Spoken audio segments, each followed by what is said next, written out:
Bienvenidos amigos a una nueva edición de MX Sudamérica. Esta es la número 11 y tenemos la particularidad que vamos a tener al primer mexicano, al primer futbolista mexicano, y es un honor para mí hablar con Luis Roberto Alves dos Santos Gabranic. Anoté el nombre completo, el mayor goleador de la historia del América. La verdad que estuvimos todo el día bastante nerviosos por realizar esta entrevista. Te saludamos, Sague, ¿cómo estás? Hola, un gusto, Federico. Qué honor, qué placer que sea el primer mexicano en el programa que ustedes lo desarrollan. Ustedes lo hacen con tanta pasión, con tanto cariño, la verdad. Muchísimas gracias, un honor, una honra poder estar platicando con todos ustedes, amigos allá en Sudamérica, sobre todo allá en Argentina, tantos conocidos, amigos también queridos. Un gusto hablar con vos y bueno, ¿con quién mejor que hablar un poco de la América? Una América que viene bastante bien, bastante enfilado. Nosotros siempre somos de subir tus goles, aquellos históricos equipos de la América. ¿Cómo lo ves a Santiago Solari, un argentino aquí en el banco de suplentes, entrenador de la América hoy en día? ¿Cómo lo ves a este América? ¿Te gusta? Sí, sí, lo veo bien, me gusta. Eh, no es la primera ocasión que la América apuesta por un entrenador argentino. Yo, bueno, en el América, desde que llegué, más bien, yo creo que hasta mi padre, que en paz descanse, que recientemente falleció, tuvo ya en sus filas, en los años 60, estamos hablando, de un entrenador argentino, creo que se apellidaba Scopelli, si no mal recuerdo, que en paz descanse, que fue parte fundamental también de ese título del América, el primer que el América gana, donde empezaba toda esa grandeza. Estoy hablando en los años 60, para ser más preciso, 65, 66, ¿no? Entonces, es una tradición, una costumbre que ha existido en este equipo, apostando por entrenadores argentinos. Entonces, obviamente algunos han funcionado, otros no. Yo me acuerdo de mi llegada a la América, el entrenador era el Zurdo López, también viejo conocido, un referente del fútbol argentino, colombiano, y otros más que después desfilaron por acá, por México, en la institución. Así que creo que fue una decisión acertada. Ya era momento. El entrenador anterior del América se veía que ya no tenía un buen ambiente, que su discurso ya estaba caducado, ¿no? Sus ideas futbolísticas ya no convencían a los futbolistas. Y creo que esa apuesta por Santiago Solari, de hecho, su tío fue mi entrenador en el América en algún momento, el famoso Indio Solari, ¿no? Como también conocido. Entonces, un tipo que conoce el fútbol mexicano, un tipo que creció futbolísticamente hablando, obviamente, ahí en Argentina, ¿no? Con ustedes.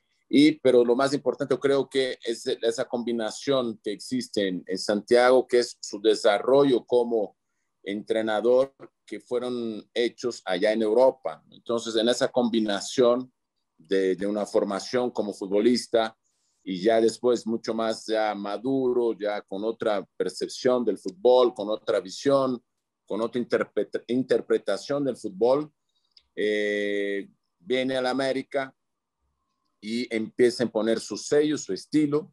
Entonces yo creo que hay que felicitar a la directiva de la América por esa apuesta, una apuesta que muchos no veíamos, para ser honestos, incluyéndome a mí, pero yo sí lo veo con buenos ojos, con agrado. Obviamente habrá, con el paso de los partidos, con el paso del tiempo, exigirle un poco más a Santiago para que este equipo pueda estar dentro, digamos, de la idiosincrasia, como siempre se ha manejado, que no es solamente ganar como lo está haciendo hasta ahorita, y de manera contundente, pero ganar y gustar, ¿no? Que es parte de esas exigencias que el aficionado americanista siempre va a tener con relación al equipo América. Recién decías que es complicado ver que a un técnico ya los jugadores no lo responden o que el mensaje no le llega, haciendo referencia al anterior técnico del América. Como jugador, ¿cómo se lo ve de reojo al técnico más allá de la buena relación que se pueda llegar a tener? ¿Se dicen entre ustedes, no nos está llegando? ¿Cómo es ese momento tan complicado? Me imagino, para el técnico que ve que los jugadores no responden y para los jugadores que ve que el técnico, lo que dice el técnico no llega o no funciona. Sí, es una buena pregunta. Yo creo que empiezan a haber señales en el grupo, Agustín. O sea, empieza a haber eh, señales muy claras en cuanto a una actitud, sobre todo con relación al plantel, ¿no? Un fastidio, se va perdiendo la motivación, se va perdiendo las ganas y deseos. Eh, el plantel, los entrenamientos ya no son tan intensos, ya no existe ese buen ambiente de camaradaje, ya se empieza a ver caras largas, vuelve mucho fastidio, ¿no? Jugadores, y este es un tema hasta delicado, pero que inclusive las lesiones muchas veces hasta se tardan más de lo normal en recuperarse, ¿no? Por más que ya existe una alta médica, pero al final de cuentas el que siente el dolor es el futbolista. Y ojo, no quiero generalizar, no quiero pronunciar, porque yo, se me preguntan particularmente, yo nunca tuve ninguna actitud hacia mis entrenadores, que fueron muchísimos, y ahorita les voy a decir un ejemplo muy claro de que se vivió en el América, inclusive con relación no tanto al que el discurso ya se haya deteriorado o se haya desgastado. Acá muchas veces el fastidio también, y creo que ustedes me van a dar razón. Me remonto, por ejemplo, cuando tuvimos de entrenador aquí en la América al loco Bielsa, al gran Marcelo Bielsa, fue mi entrenador. Eh, para que ustedes tengan una idea, en aquel entonces el fútbol mexicano eran torneos largos, ¿no? Entonces, la primera vuelta, ¿no? Las 18, 19 fechas, no me acuerdo si eran 20 equipos o 18 en aquel entonces, el equipo voló, ¿no? Voló porque sabemos cómo es Marcelo, sabemos cómo es sumamente intenso, cómo vive los partidos, cómo viven los entrenamientos. Entonces el equipo estaba completamente convencido, ¿no? Todos estábamos muy unidos, los extranjeros del equipo también, sobre todo porque siempre está el tema, ¿no? Del nacional con los extranjeros, de repente diferentes idiosincrasias, diferentes maneras de interpretar el fútbol, pero el equipo muy compactado, una gran unidad, una gran unión entre todos nosotros, y fueron pasando, ¿no? Eran entrenamientos, obviamente hay que aclarar a la gente, muy intensos, entrenamientos que tardaban muchísimo, ¿no? 2, 3 horas. Marcelo siempre fue muy exigente en el tema de la estrategia, de cómo parar el equipo, y en base, obviamente, a las repeticiones quería él que el equipo dominara perfectamente su visión, ¿no? Su idea futbolística. Pero sí, nosotros, me acuerdo que jugábamos, esa temporada de la América jugaba lunes en la noche. Entonces, ya al final de ese torneo, de esa primera vuelta, ya era invierno acá en México. Estaba hablando noviembre, octubre, noviembre, diciembre. Y me acuerdo que íbamos a entrenar en el Estadio Azteca los domingos en la noche y hacía muchísimo frío. Imagina el Estadio Azteca inmenso, ¿no? Un frío bárbaro. No estábamos acostumbrados, obviamente. No era que el frío fuera el problema, pero no estábamos acostumbrados a eso. Y quedábamos horas y horas parados. Él dividía toda la cancha del Estadio Azteca como un tablero de ajedrez. Y con base a números, ¿no? Y movimientos, quería que hiciéramos esos movimientos constantemente. Y obviamente a partir de esa forma, ¿no? De entrenar, que no estábamos acostumbrados, que no visualizábamos muchos el fútbol así, empezó a generar un fastidio, ¿no? Entonces ya veías que no hacía los movimientos con coherencia, hacía los movimientos en vez de hacerlo con explosividad, se hacía con mucha lentitud, o se hacía de una manera muy pausada, muchas distracciones, muchos jugadores platicando, ¿no? O sea, no había la atención necesaria, y hubo unas 2 o 3 veces donde fuimos regañados fuertemente por el buen Marcelo Bielsa, que se enojó porque vio que no estábamos entrenando bien, hasta de reunir todos los jugadores, es decir, que si no nos poníamos las pilas, se acababa el entrenamiento, nos íbamos, pero eso obviamente va generando un ambiente mucho más pesado, ¿no? Entonces, yo creo que son esos son los mensajes que se empiezan a evidenciar en el equipo, se empieza a cuartear esa unidad, ¿no? Y se empieza a basar, inclusive hasta noticias en términos de muchas cosas que se manejan internamente en los vestidores, ¿no? El entrenador quejándose de algunos jugadores, entonces ya se molesta, y más hoy en día con esa globalización en las redes sociales que uno se entera de todo.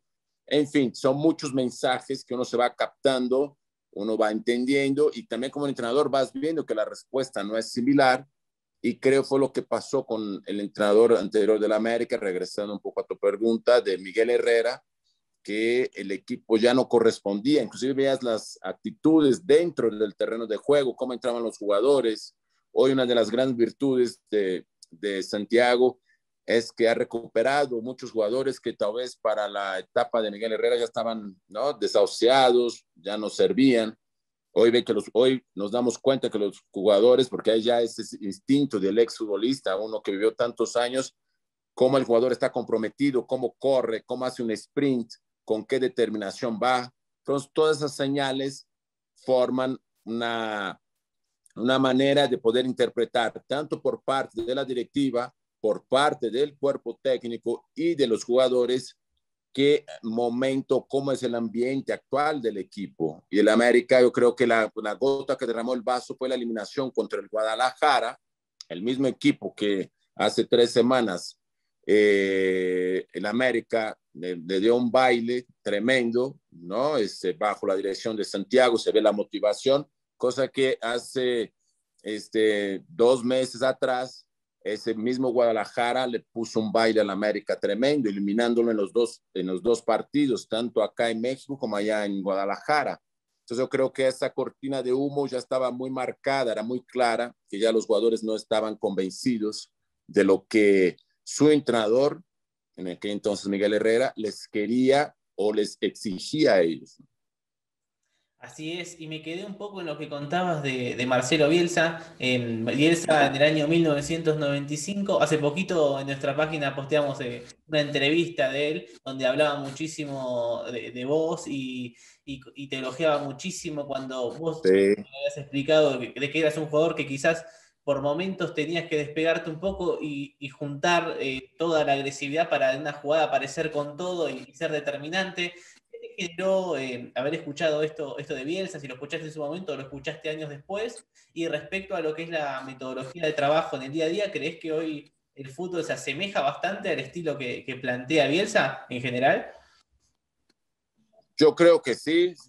Para mí Marcelo fue un adelantado, obviamente viviendo el fútbol con esa pasión. Lo que menciona usted, yo creo que la selección de Argentina vivió en el Mundial de 2002, ¿no? Que muchos comentan, tenemos muchas amistades, ex futbolistas que hicieron parte de esa generación, que supuestamente llegaron medio fastidiados a ese Mundial de 2002, ¿no? Allá en Japón y Corea.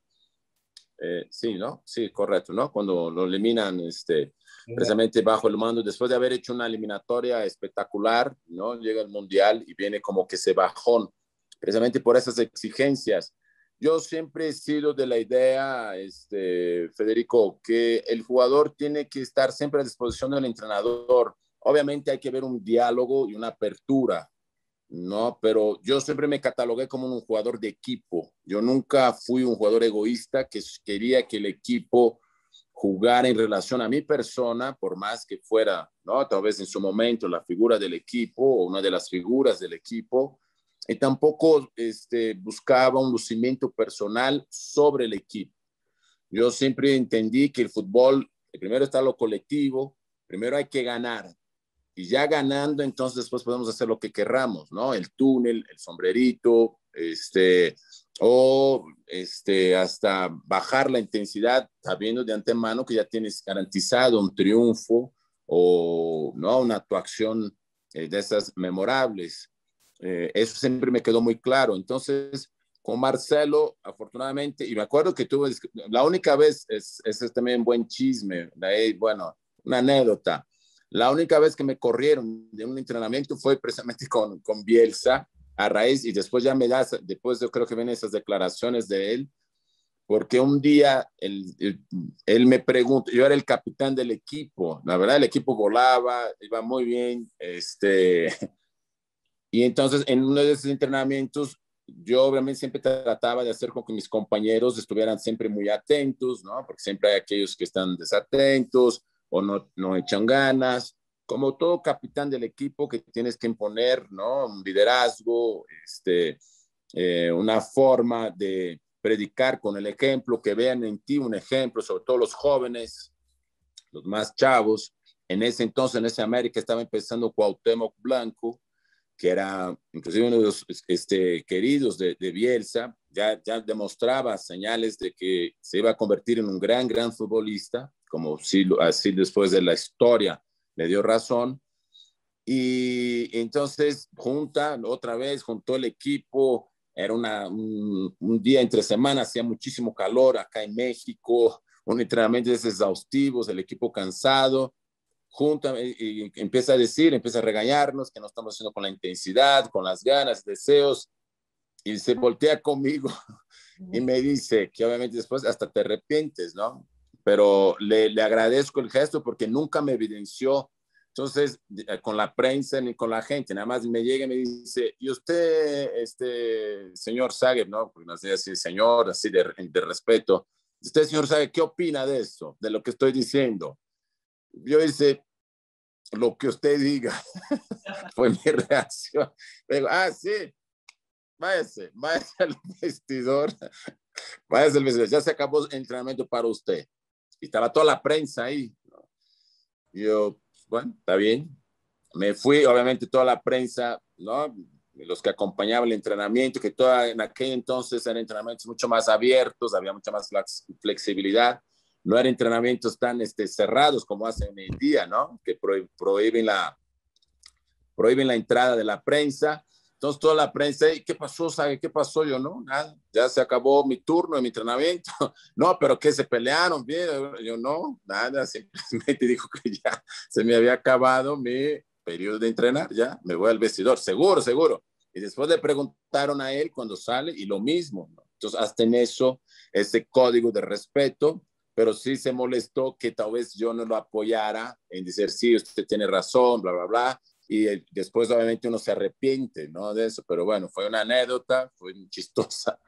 Y ya, y después tuve la fortuna de recibir esas palabras en un programa, ¿no? Que él va, que lo invitan, que precisamente ustedes hace poco lo enseñaron, que inclusive era de la competencia de la empresa, o sea, todos saben ustedes que la América, el dueño de la América es Televisa, no es el emporio de televisión Televisa. En este caso, él estaba en la cadena como que de la competencia, lo que hoy en día viene siendo TV Azteca. Y bueno, las declaraciones de él, yo creo que a Luis García también, porque después ya tuvimos la oportunidad de dialogar, de explicarle, yo traté de explicar lo que él quería de mí y yo traté de verle, de hacerlo mirar, ¿no? Entender que tal vez eso no lo podía hacer, pero otras funciones sí lo podía dominar perfectamente y iba a ser mucho más rentable y redituable mis actuaciones para el equipo con relación a lo que él me pedía, ¿no? Entonces, en ese diálogo que debe existir siempre entre entrenador y jugadores, yo creo que él entendió y por eso me dio mucho gusto y orgullo después ver esas declaraciones que llega, cómo se expresa de mi persona en esa entrevista que ustedes acaban de mencionar. Pero muy buena anécdota con Bielsa, de las que suele generar Marcelo Bielsa. Y ahora te quiero preguntar un poco también, cuando comenzábamos la nota, nos contabas de que Santiago Solari luego se va a requerir ganar, gustar y golear. Un poco de eso también me gusta subir los videos de las Águilas del 94 con Caluya y Villic. Aquel equipo de Ben Hacker era el tipo de equipo que gustaba y goleaba. Sí. Un equipo que paradójicamente no pudo coronarse como campeona, ¿no? Que tenía todo. Y la verdad, les puedo garantizar que no solamente quedó marcada en la memoria de los aficionados americanistas que vieron, como también a los que no le iban a la América, los famosos antiamericanistas o aquellos que están pendientes siempre de ver el debacle de la América, ¿no? Que quieren ver una América mal. Yo creo que hasta en su mente quedó marcado ese equipo por la forma como jugaba. Por eso las famosas 3Gs, ¿no? Que hasta en ese sentido yo diferencio un poco, no estoy muy de acuerdo, porque ganar, gustar, eso sí, yo creo que es parte fundamental de una institución como el América. Ya golear ya es un tema aparte, creo yo, ¿no? No es tan fácil, no es tan sencillo, más hoy en día en el fútbol, bueno, en cualquier época, tal vez de repente vemos goleadas, ¿no? Como ahorita en unas eliminatorias donde la selección de, ¿quién fue que ganó 7-0? De Holanda, creo, le ganó a uno de estos países de nivel más bajo, pero bueno, no es tan fácil, no es tan sencillo, hay que tener los jugadores para eso, no es tan, vuelvo a repetir, ¿no? Porque de repente la gente, y fue una de las primeras exigencias por venir de Europa y por venir del Real Madrid, como había pasado con Leo Benhacker en aquella época, que venía del Real Madrid,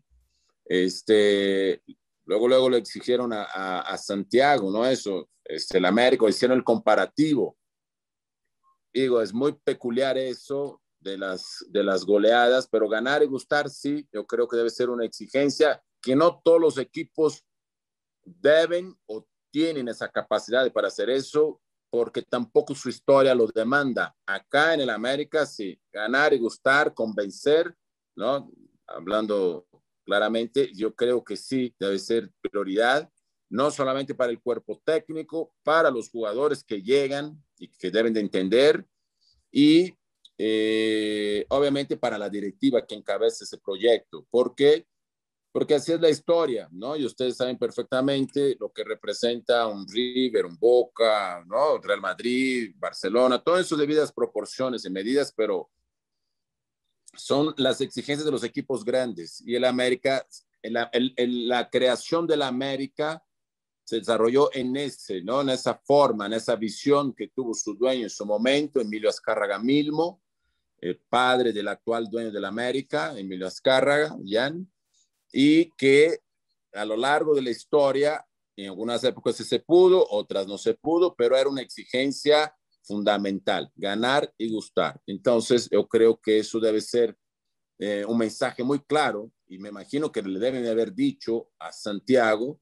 y también todos los entrenadores tienen su manera de absorber esa presión o esa exigencia, pero seguramente hay que saber solventar eso y hay que saber encarar, porque si no la misma afición te empieza a generar esa presión. Y vuelvo a repetir, más hoy en día con las redes sociales, van a querer que esta América gane y guste, cosa que con esa época que dices de Ben Hacker, infelizmente no se pudo coronar con el título por caprichos de la misma directiva que exigieron tanto de Ben Hacker y en su forma de ser, ¿no? En su manera, de interpretar el fútbol y conceptos extra fútbol, porque esa directiva casi le exigía que le prestaras cuentas constantemente.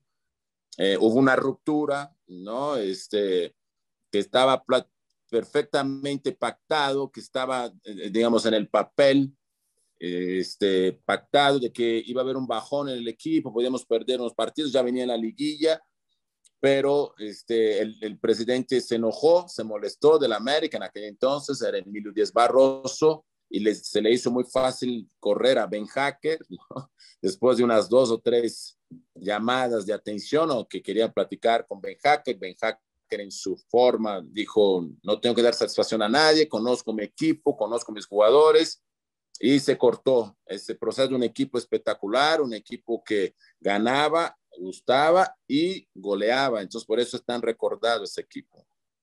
A mí muchas veces me cuesta explicar el poderío gigantesco que tiene América. Y como nombrabas antes, Real Madrid, Barcelona, bueno, un ex compañero tuyo, Oscar Ruggeri, que tampoco es de ir de elogios, dijo que siempre lo mismo, América es el Real Madrid de México, que no trata de explicar siempre el poderío que tiene. Es así, y si tenés algún recuerdo con Oscar que llegó. ¿Cómo no? El buen cabecita, ¿cómo no? ¿Cómo no? Gran personaje, gran amigo. Es más, yo hicimos tan buena relación de la época que él llega. De hecho, llega Hugo Sánchez primero, ¿no? Hugo Sánchez todo un histórico también, bueno, el más grande futbolista del fútbol mexicano y un histórico del Real Madrid.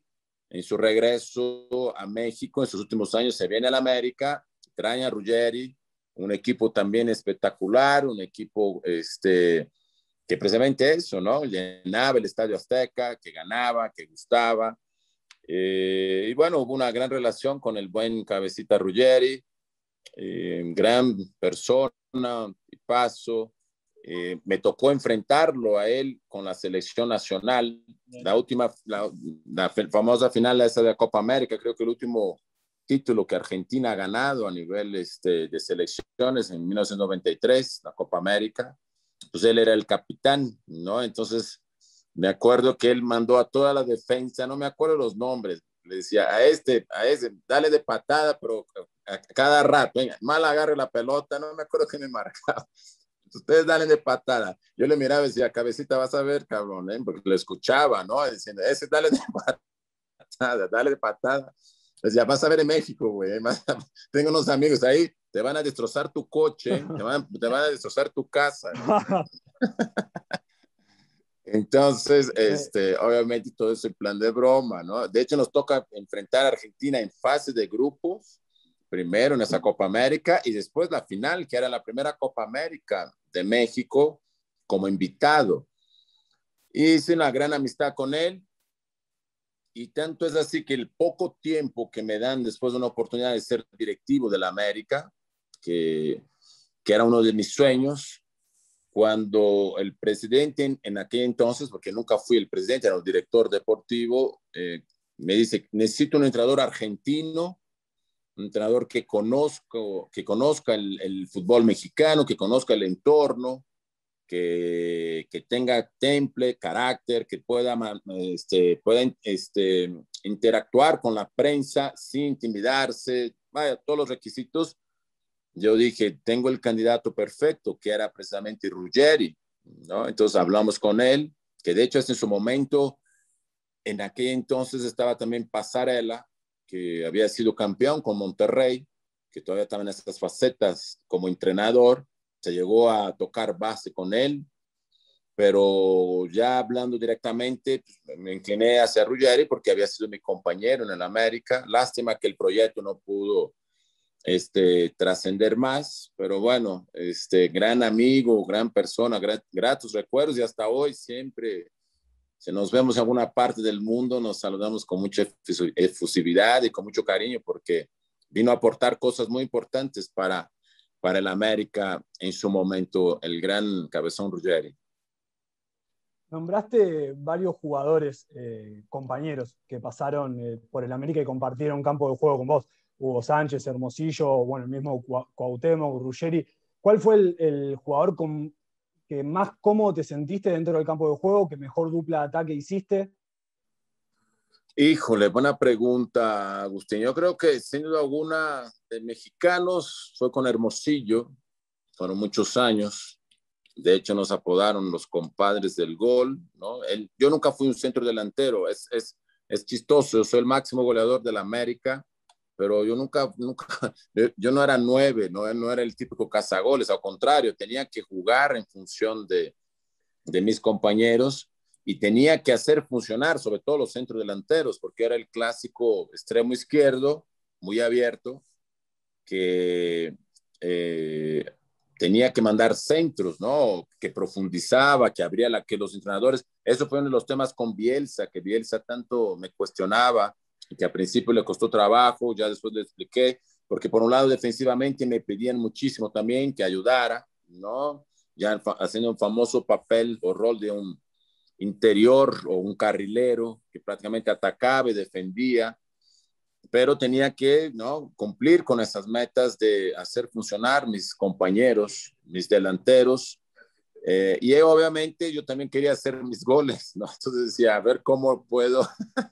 equilibrar la balanza, cómo puedo hacer que funcione bien la cosa, porque tenía la sombra de mi padre, el extranjero que más goles ha anotado en el América, entonces no los quería defraudar a mi familia, obviamente a mi padre, que en paz descanse, o sea, entonces más o menos así me las engendré y con Hermosillo hubo una gran química, pero bien mencionas, jugué centro delanteros en la América, estuvo desde Hugo Sánchez, no sé si se recuerdan, Raúl Vicente Amarilla, un paraguayo que jugó en Olimpia, fue campeón también, jugó en Barcelona.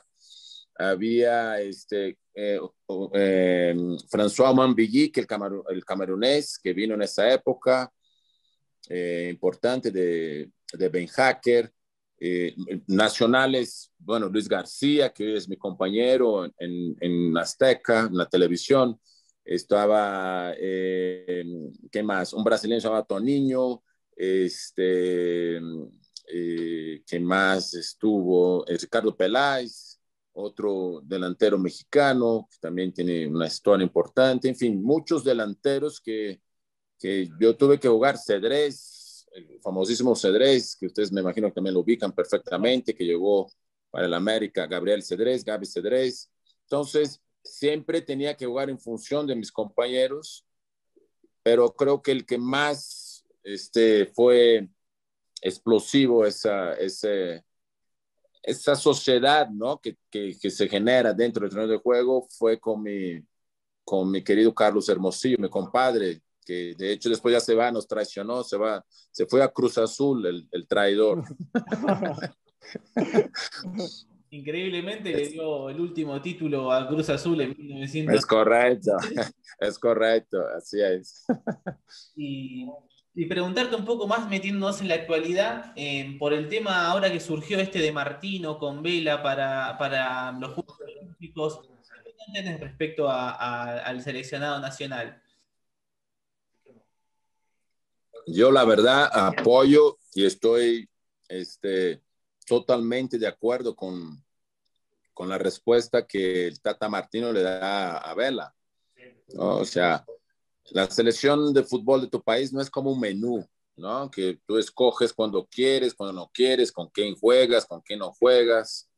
La selección es un orgullo para cualquier futbolista y infelizmente para México, porque es una lástima, Vela, y lo digo con mucho respeto, ¿no? Diferenciando su gran capacidad futbolística, que es inejitable en ese sentido, inejitable y sobre todo reconocida, ¿no? Desde esta última generación como para mí el mejor futbolista mexicano. Si ven que ahorita ya empieza a tomar esos tintes el Chucky Lozano, pero después de Cuauhtémoc Blanco, sin duda alguna el que ha asumido ese rol fue Carlos Vela, pero ha rechazado en varias ocasiones a la selección nacional.